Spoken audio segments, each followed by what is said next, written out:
Hi, this is Tutor Nick P, and this is Prefix 44. Prefix today is after, and we got three uses and meanings for after as a prefix. Okay, let's continue.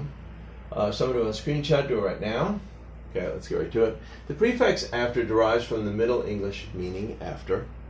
And here's our first use. Use to form a compound to mean something happens after an event. Okay, here's our first example. After birth, the placenta and other material expelled from the birth canal after a child is born. So, of course, after the baby comes out of the mother, then the afterbirth follows.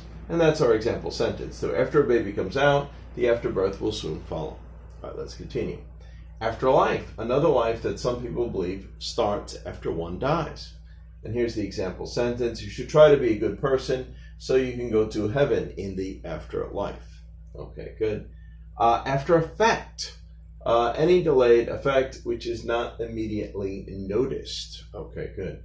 One of the after effects of a huge earthquake in Mexico was a devaluation of the peso in the 1980s. Yeah, I remember this.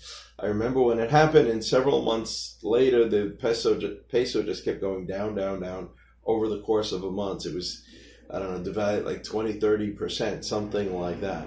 That was an after effect of that major earthquake. All right. So, of course, all of these are ones that happen where something happens after an event. We have another one, aftermath. Very common one. Something else negative that happens or follows a disaster or a negative event. Okay, good.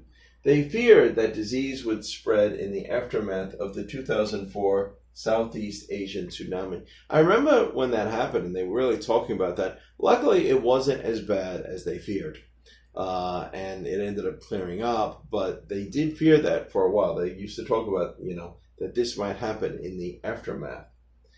Okay. All right. And now we got. All right. So now it's our second use. Use to form a compound word to mean something of the same type or the same nature that happens after. Okay, here's the first one. Aftershock, another earthquake, usually significant but often smaller than the initial one.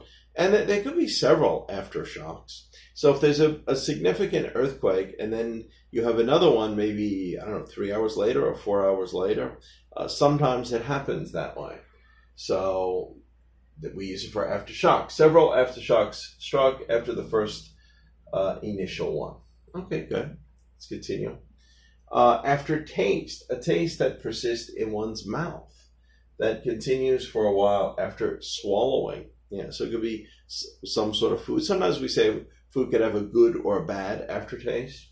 Here's our example sentence, though. That medicine leaves an awful aftertaste. Okay, good. Afterthought, again, something of the same type. So it's another thought that follows the original thought. A reflection after an act or subsequent thought. Okay. I wasn't originally planning to take a swimming suit, but as an afterthought, I decided I may need it. So originally I wasn't going to do it, then thought again, and then, maybe some situations will come up and I need to use it. So as an afterthought, you decided to take it. Let's go on. Now, a third use. It could mean the rear or lower part of something. All right, so here's our first one. Afterdeck, the rear or lower part of the deck. And we have our example that follows. It was stored in the afterdeck. Okay, and we just give one other example for this one. Afterfeather, the lower barbs of a feather. Yes, afterfeathers are located at the lower part of a feather. Okay, anyway, hope you got it. Hope it was clear. Hope it was very informative. Thank you for your time. Bye-bye.